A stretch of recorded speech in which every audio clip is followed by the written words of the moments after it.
B. It happened one rainy November twilight when we were sitting alone in the kitchen, close by the dying stove fire.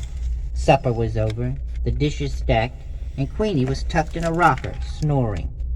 I could hear my friend's whispery voice weaving under the skipping noise of rain on the roof, but my mind was on my worries, and I was not attending, though I was aware that her subject was Thanksgiving, then a week away.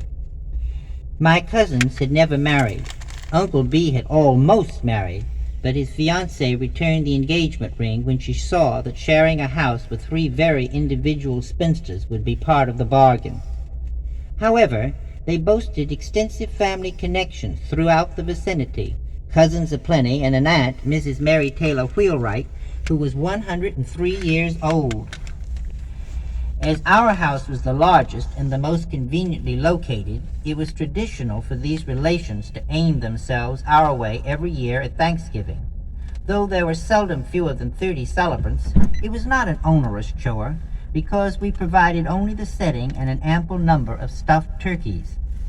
The guests supplied the trimmings, each of them contributing her particular specialty. A cousin twice removed, Harriet Parker from Flomaton, made perfect ambrosia, transparent orange slices combined with freshly ground coconut. Harriet's sister, Alice, usually arrived carrying a dish of whipped sweet potatoes and raisins. The Conklin tribe, Mr. and Mrs. Bill Conklin and their quartet of handsome daughters, always brought a delicious array of vegetables canned during the summer. My own favorite was a cold banana pudding, a guarded recipe of the ancient aunt who, despite her longevity, was still domestically energetic.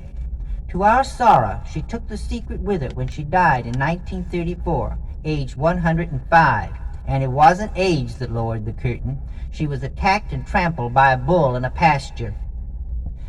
Miss Sook was ruminating on these matters while my mind wandered through a maze as melancholy as the wet twilight. Suddenly I heard her knuckles rap the kitchen table. "Buddy?" "What?" "You haven't listened to one word." "Sorry." "I figure we'll need 5 turkeys this year. When I spoke to Uncle B about it, he said he wanted you to kill them, dress them too." "But why?"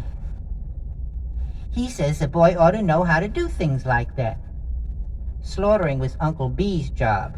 It was an ordeal for me to watch him butcher a hog or even wring a chicken's neck. My friend felt the same way. Neither of us could abide any violence bloodier than swatting flies,